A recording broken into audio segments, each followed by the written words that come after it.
Bonjour et bienvenue dans cette nouvelle partie de la leçon sur les fonctions affines et linéaires. Cette partie met l'accent principalement sur la correction de l'exercice que nous vous avons présenté précédemment, le professeur Malin et moi.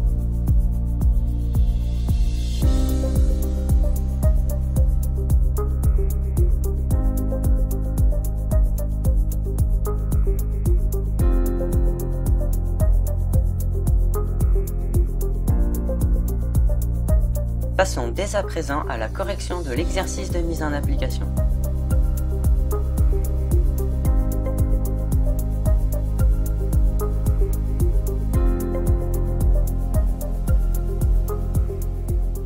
Nous allons d'abord relire ensemble l'exercice dans sa globalité et vous verrez dans les diapositives suivantes comment nous pouvons résoudre un exercice de ce type en utilisant toutes les propriétés que nous avons vues dans la leçon précédente. Exercice numéro 1. Lecture graphique. On considère la fonction g définie à l'aide du graphe ci-contre. Question numéro 1.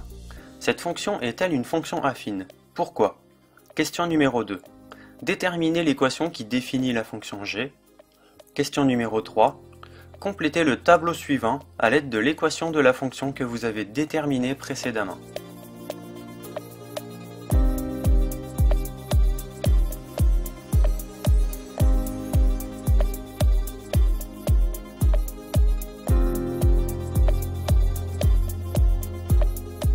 Attaquons-nous sans plus attendre à la résolution de la question numéro 1. Cette fonction est-elle une fonction affine? Pourquoi?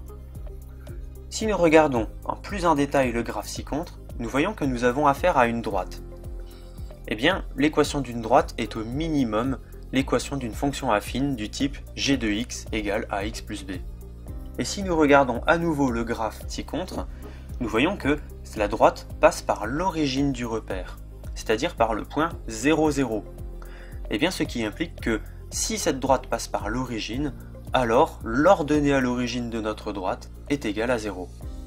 Et bien ce qui signifie que si b est égal à 0 ici, alors nous avons un cas particulier de la fonction affine. Et c'est ce que nous allons écrire dans notre copie d'examen. Nous allons inscrire que c'est un cas particulier de la fonction affine, c'est une fonction linéaire, car l'ordonnée à l'origine est égale à 0. Ce qui implique que nous avons une équation du type g de x égale ax, et nous encadrons notre résultat. Et voilà ce que nous devons inscrire dans notre copie d'examen de brevet des collèges.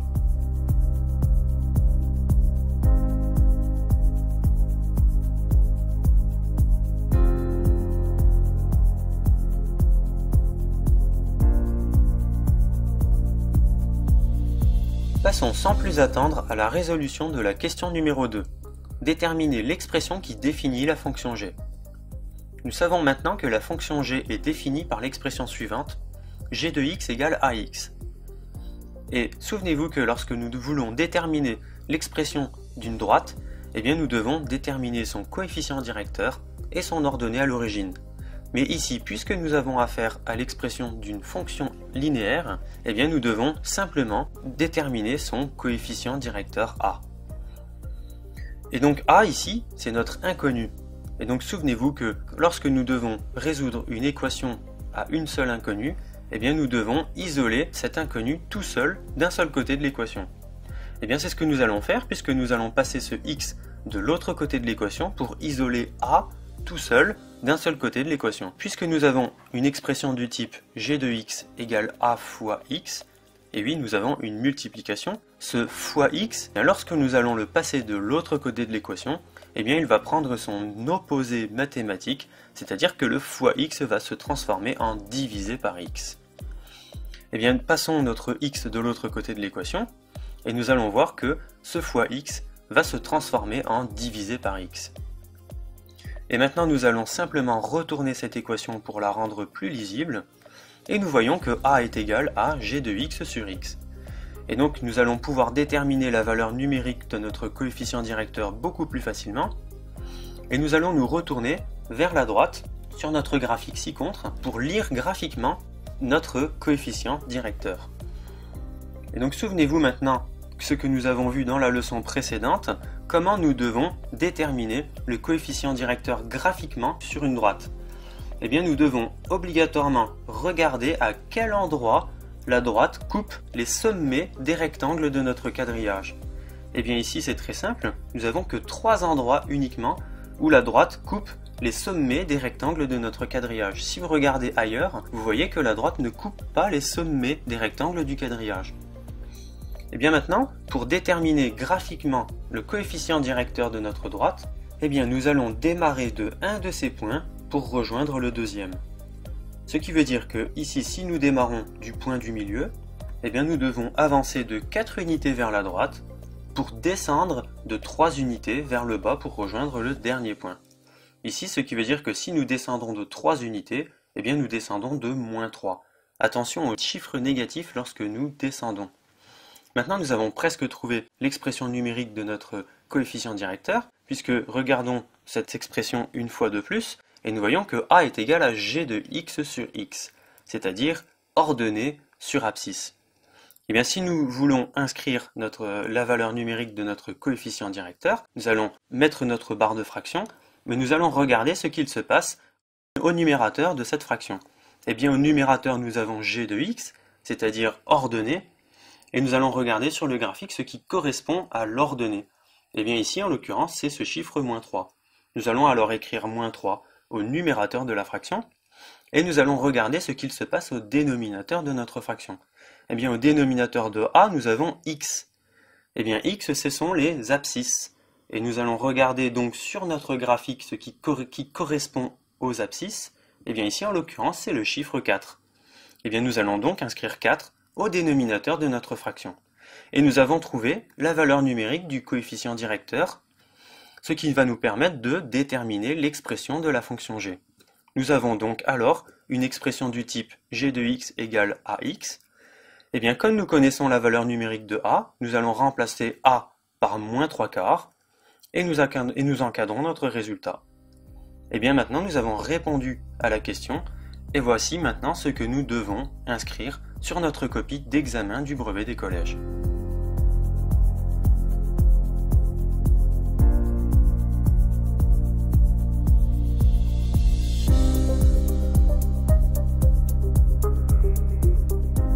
Attaquons maintenant la résolution de la question numéro 3.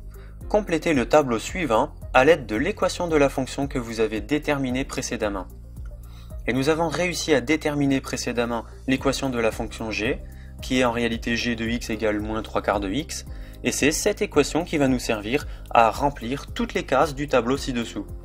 Donc ici nous allons nous attarder à remplir simplement la première case du tableau pour l'instant, et pour cela nous allons simplement retourner notre expression pour qu'elle soit plus facilement manipulable. Donc nous voyons maintenant que nous avons affaire à une équation du premier degré à 2 inconnus, et vous savez que lorsque nous voulons résoudre une équation du premier degré, eh bien nous devons obligatoirement avoir qu'une seule inconnue.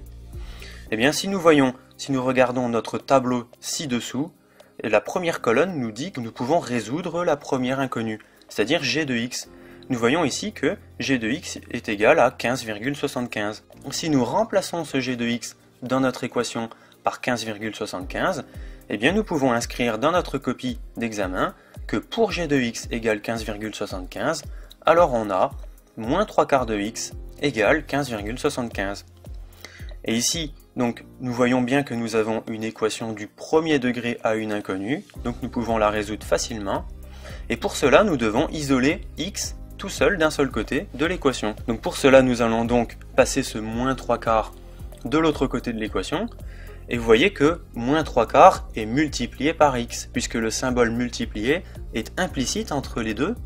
Et donc, ce symbole multiplié, lorsque nous allons passer ce -3/4 de l'autre côté de l'équation, eh bien il va se transformer en son opposé, c'est-à-dire la division. Donc nous voyons bien que ce -3/4, lorsque nous le passons de l'autre côté, eh bien ce multiplié se transforme en divisé par -3/4. Maintenant, nous voyons que nous avons affaire à une double fraction. Et vous savez que calculer une double fraction, c'est très difficile. Pour ça, on doit obligatoirement manipuler cette expression. Et vous devez savoir que diviser par une fraction, cela revient à multiplier par son inverse. Donc ici, en l'occurrence, 15,75 divisé par -3/4, eh bien cela revient à multiplier par l'inverse de -3/4. Donc ce -3/4, si nous le passons à côté du 15,75, c'est-à-dire que si nous le multiplions par 15,75, eh bien nous devons inverser la fraction. Donc nous allons recommencer pour que vous puissiez comprendre. Donc ce 15,75, puisqu'il est divisé par une fraction, eh bien nous devons multiplier par l'inverse de cette fraction. Donc ici nous multiplions par moins 3 quarts, mais non, nous devons multiplier par l'inverse de moins 3 quarts. Donc moins 4 tiers. Alors attention ici, puisque nous avons un signe moins devant la fraction, et donc nous avons pour coutume de mettre une parenthèse pour séparer du multiplié et du signe moins. Maintenant c'est une chose très facile de calculer cette opération, puisque nous savons que 15,75 fois moins 4, eh bien en l'occurrence est égal à moins 63, donc x est égal à moins 63 tiers, et donc ici, en l'occurrence, moins 63 tiers est égal à moins 21. Donc nous pouvons encadrer notre résultat, et nous pouvons aussi le reporter dans la première case de notre tableau. Et donc voici maintenant ce que nous devons inscrire sur notre copie d'examen du brevet des collèges.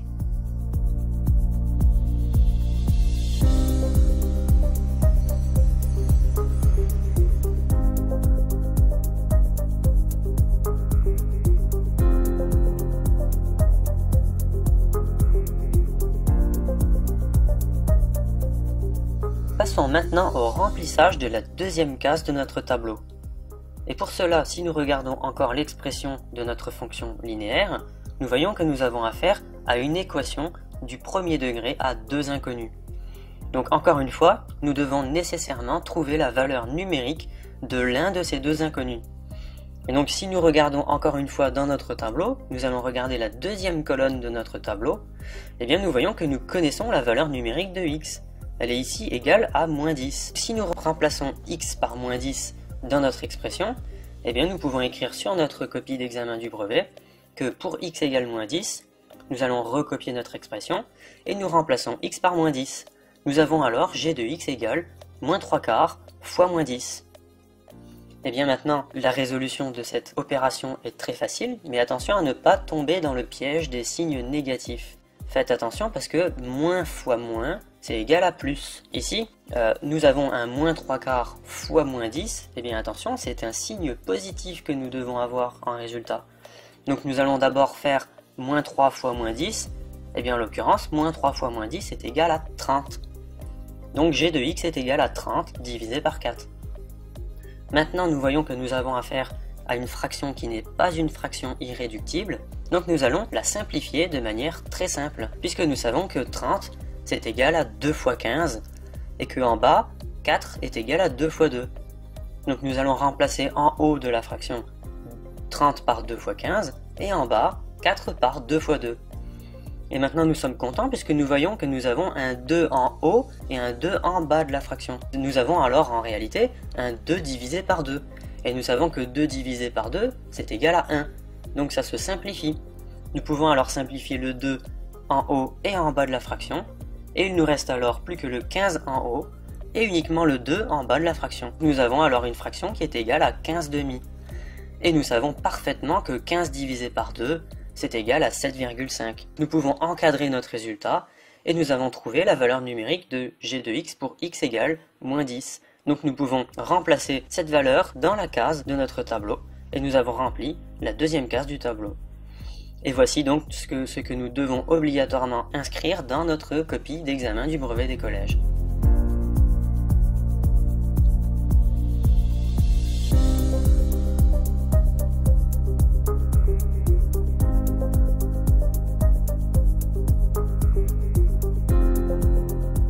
Passons dès à présent au remplissage de la troisième case de notre tableau.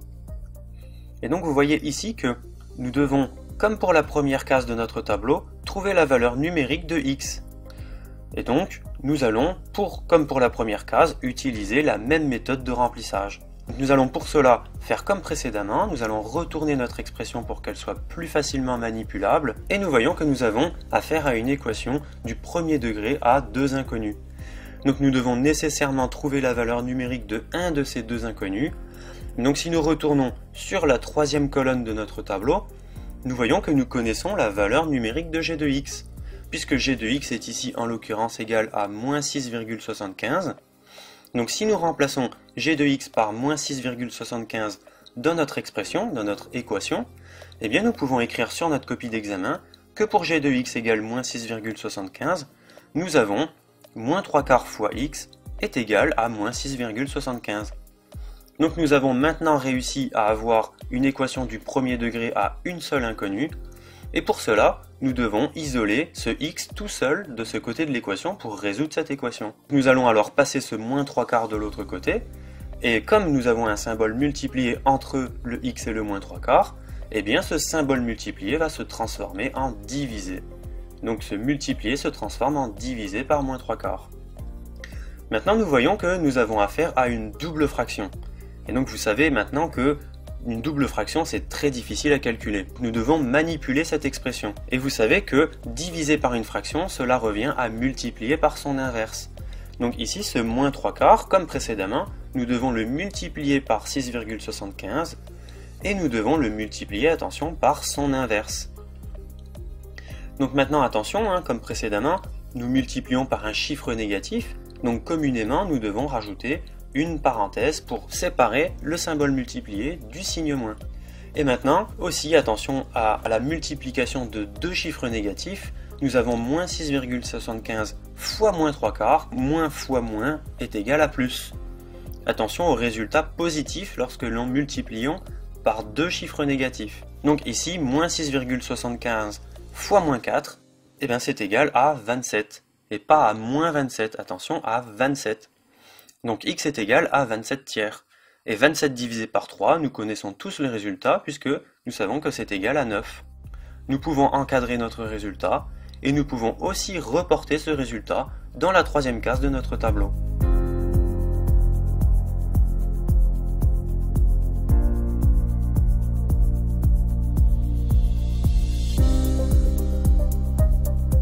Nous allons passer maintenant au remplissage de la case numéro 4. Et nous voyons encore une fois que nous devons remplir la valeur numérique de x. Donc nous allons utiliser comme précédemment la même méthode de résolution. Donc nous allons encore une fois retourner l'expression que nous avions précédemment. Et donc nous voyons que nous avons encore deux inconnus. Donc nous allons devoir trouver la valeur numérique de un de ces deux inconnus. Et pour cela, eh bien, nous allons nous retrouver dans le tableau ci-dessous. Donc nous voyons ici, à l'endroit où nous devons trouver la valeur numérique de x, nous voyons que dans cette colonne, nous avons la valeur numérique de g de x. Et donc g de x étant égal à moins 12, eh bien nous pouvons remplacer g de x par moins 12. Et donc si nous remplaçons cette valeur numérique par moins 12, eh bien nous pouvons dire que pour g de x égale moins 12, alors nous avons moins 3 quarts fois x égale moins 12. Donc maintenant, puisque nous voyons que nous avons moins 3 quarts fois x, donc nous avons bien un symbole multiplié, une multiplication entre le moins 3 quarts et le x, et bien cela veut dire que si nous passons ce moins 3 quarts de l'autre côté de l'équation, et bien ce symbole multiplié va se transformer en son opposé, c'est-à-dire en division. Donc nous voyons que le moins 3 quarts multiplié par quelque chose se transforme en divisé par moins 3 quarts.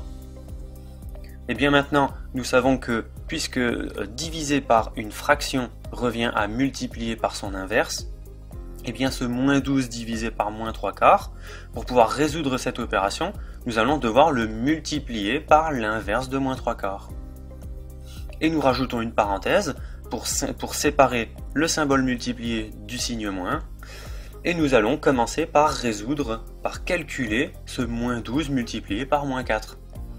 Eh bien nous savons que moins fois moins égale plus, donc nous allons avoir un résultat positif, puisque la multiplication de deux chiffres négatifs donne un résultat positif, et donc nous voyons que moins 12 multiplié par moins 4 est égal à 48, alors donc x est égal à 48 fois divisé par 3. Et en l'occurrence 48 divisé par 3 étant égal à 16, eh bien nous avons trouvé la valeur numérique de x que nous pouvons encadrer, et nous pouvons également reporter cette valeur numérique dans le tableau ci-dessous.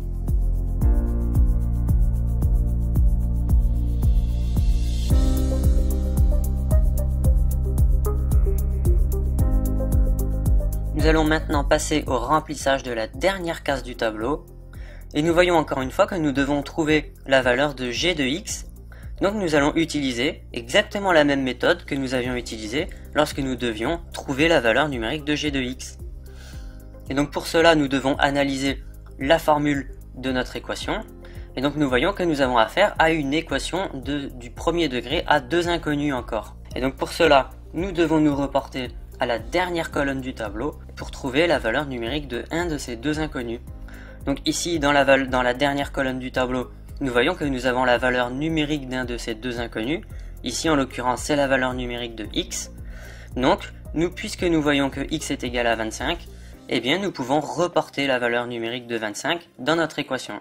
Eh bien, nous pouvons dire que pour x égale 25, puisque nous avions g de x égale moins 3/4 de x, eh bien, si nous remplaçons x par 25, eh bien, nous avons g de x égale moins 3/4 fois 25. Donc maintenant, pour résoudre cette opération, comme nous avons moins 3/4 qui est négatif fois 25 qui est positif, nous avons un chiffre négatif multiplié par un chiffre positif, et bien le résultat sera négatif. Moins fois plus égale moins. Attention, moins fois plus égale moins.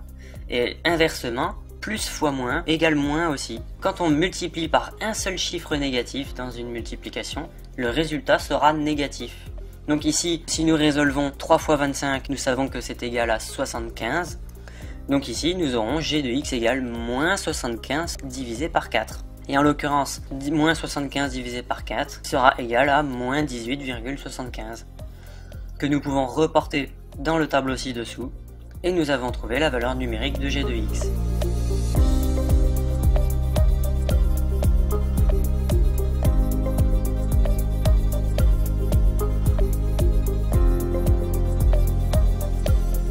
Passons sans plus attendre à la résolution de l'exercice numéro 2. Représentation graphique. On considère la fonction f définie par l'expression suivante. C'est la fonction f qui a x associé, f de x égale 3/2 de x moins 1/2. Question. Tracez la fonction f sur le graphique ci-contre en expliquant votre méthode.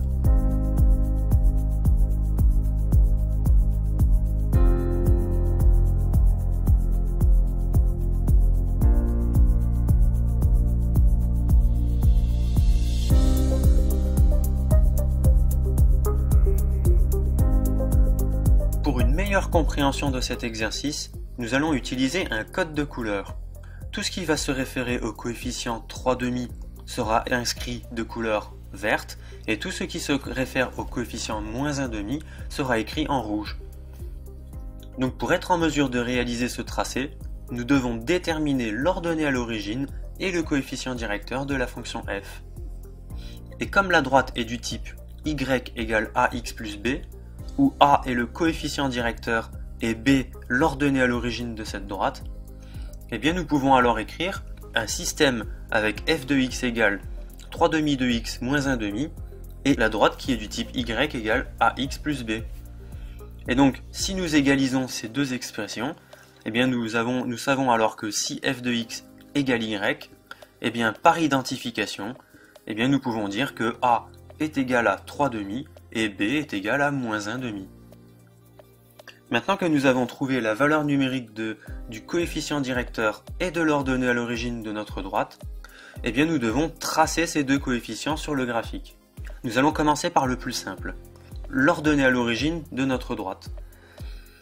Eh bien pour tracer l'ordonnée à l'origine de cette droite, comme elle s'appelle l'ordonnée à l'origine, eh bien cette ordonnée à l'origine doit se trouver sur l'ordonnée du graphique. Donc si nous devons tracer cette ordonnée à l'origine, eh bien nous cherchons le point moins 1/2, et en l'occurrence le point moins 1/2 se trouve ici sur le graphique. Donc nous avons bien alors l'ordonnée à l'origine b qui est égale à moins 1/2. Nous avons réussi à trouver notre premier point pour tracer notre droite. Pour calculer le deuxième point, eh bien nous devons nous attaquer au coefficient directeur de notre droite. Donc ce coefficient directeur qui est égal à 3/2, pour réussir à le tracer sur le graphique, eh bien nous devons nous souvenir de la formule du coefficient directeur, qui est égal à f de x sur x. Eh bien si nous regardons par exemple sur le dénominateur de la fraction, eh bien nous voyons que nous avons les x qui sont en réalité les abscisses du graphique. Et si nous regardons sur le numérateur de la fraction, eh bien nous voyons que nous avons les f de x du graphique, qui sont en réalité les ordonnées de notre graphique. Donc maintenant c'est très facile à tracer. Si nous nous attaquons aux ordonnées du graphique, eh bien nous voyons que nous pouvons nous déplacer parallèlement à l'axe des ordonnées. Eh bien pour réussir à savoir de combien d'unités nous devons nous déplacer, eh bien nous faisons une identification et nous voyons que f de x correspond à 3 unités. Nous nous déplaçons alors de 3 unités vers le haut. Et nous allons faire la même chose avec les abscisses. Et donc si nous nous déplaçons parallèlement à l'axe des abscisses, eh bien pour savoir de combien d'unités nous devons nous déplacer parallèlement à l'axe des abscisses, eh bien nous regardons sur la formule, nous voyons que le x correspond à 2 unités. Donc nous devons nous déplacer de 2 unités vers la droite. Et bien maintenant nous pouvons placer notre point à l'endroit où nous nous sommes déplacés. Nous avons donc réussi à tracer 2 points, et bien c'est ces 2 points qui vont nous servir à tracer notre droite. Donc nous relions ces 2 points et nous avons réussi à tracer un morceau de droite, c'est-à-dire un segment. Et comme une droite n'a pas de limite, eh bien nous pouvons la prolonger de part et d'autre. Et nous avons réussi à tracer notre droite qui correspond à la fonction f de x égale 3 demi de x moins 1 demi. Donc avec un coefficient directeur de 3 demi et une ordonnée à l'origine de moins 1 demi.